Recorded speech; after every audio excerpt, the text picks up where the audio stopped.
সোনা কিনে রাখুন বা জমি কিনে রাখুন, আপনার 100 টাকা হয়ে যেতে পারে 50 টাকা, 60 টাকা বা 70 টাকা।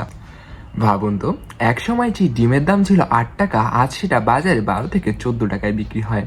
এক সময় এক সপ্তাহের বাজার যেখানে মাত্র 500 টাকা হলেই করা যেত, আজ সেখানে এক সপ্তাহের বাজার 1000 টাকাতেও কুলায় না। কেন এমন হচ্ছে? সকল কিছুর পেছনে আছে মুদ্রাস্ফীতি। আজকের ভিডিওতে আমরা জানবো মুদ্রাস্ফীতি কি, এটা কেন বাড়ে, আর বাংলাদেশের বর্তমান পরিস্থিতিতে মুদ্রাস্ফীতি কেমন হতে পারে। তো চলুন মূল ভিডিওতে যাওয়া যাক। মুদ্রাস্ফীতি বা ইনফ্লেশন মানে হলো সময়ের সাথে সাথে আপনার পণ্য বা সেবার দাম বৃদ্ধি। সহজ ভাষায়, আগে আপনি যেটা 100 টাকায় কিনতে পারতেন, এখন সেটা আপনাকে 120 টাকায় কিনতে হবে। অর্থাৎ আপনার টাকার ক্রয় ক্ষমতা কমে যাওয়াই হলো মুদ্রাস্ফীতি। অর্থনীতিতে সাধারণত 4 থেকে 6% মুদ্রাস্ফীতি স্বাভাবিক ধরা হয়, কিন্তু যখন এটা 7, 8, 9, 10% পর্যন্ত হয়ে যায়, তখন সাধারণ মানুষের জীবনযাত্রার উপর বড় ধরনের চাপ পড়তে পারে।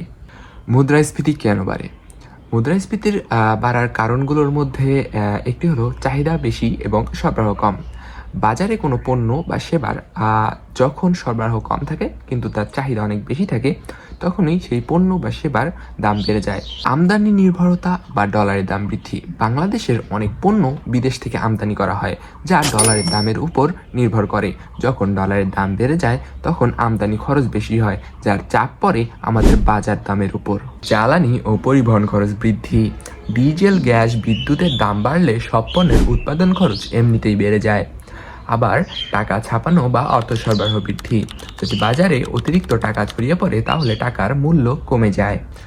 বাংলাদেশের সাম্প্রতিক বছরগুলোতে মুদ্রাস্ফীতির পর্যায় ছিল উচ্চ পর্যায়ে।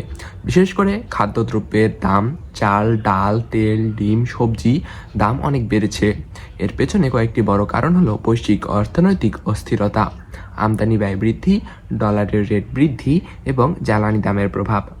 বাংলাদেশ ব্যাংক মুদ্রাস্ফীতি নিয়ন্ত্রণে সুদের হার বৃদ্ধি, নীতিমালা কড়াকড়ি করা এবং বাজারে অর্থ সরবরাহ নিয়ন্ত্রণের মতো পদক্ষেপ নিচ্ছে। তবে বাস্তবতা হলো, মধ্যবিত্ত ও নিম্নবিত্তদের উপর এর চাপ সবচেয়ে বেশি পড়ে, কারণ তাদের আয় বাড়েনি সেই অনুপাতে যে অনুপাতে খরচ বেড়েছে। বাংলাদেশের ভবিষ্যৎ কী তাহলে? বর্তমান প্রেক্ষাপটে নতুন সরকার আসার ফলে এবং নতুন গভর্নর আসার ফলে আমার মতে, সম্পূর্ণই আমার ব্যক্তিগত মতামতে, ডলারের দাম সাম্প্রতিক সময়ে খুব বেড়ে যেতে পারে এবং আমরা একটা কঠিন মুদ্রাস্ফীতিতে পড়তে পারি। আপনার টাকার মান আরও কমে যাবে। তাই আমার মতে আমি আপনাদেরকে একটি বুদ্ধি দিতে পারি। আপনার কাছে যদি একদম কাঁচা টাকা থাকে, তাহলে আপনি সেই টাকাটি ব্যাংকে ফেলে না রেখে কোনো অ্যাসেটে সেটা ইনভেস্ট করে রাখুন। অর্থাৎ ধরুন সোনা কিনে রাখুন বা জমি কিনে রাখুন বা কোনো বা ডলার কিনে রাখুন, কিন্তু আপনার টাকা আপনি টাকা করেই ফেলে রাখবেন না, কারণ আপনার সামনেই একটি বড় মুদ্রাস্ফীতি পড়তে পারি। তখন আপনার 100 টাকা হয়ে যেতে পারে 50 টাকা, 60 টাকা বা 70 টাকা।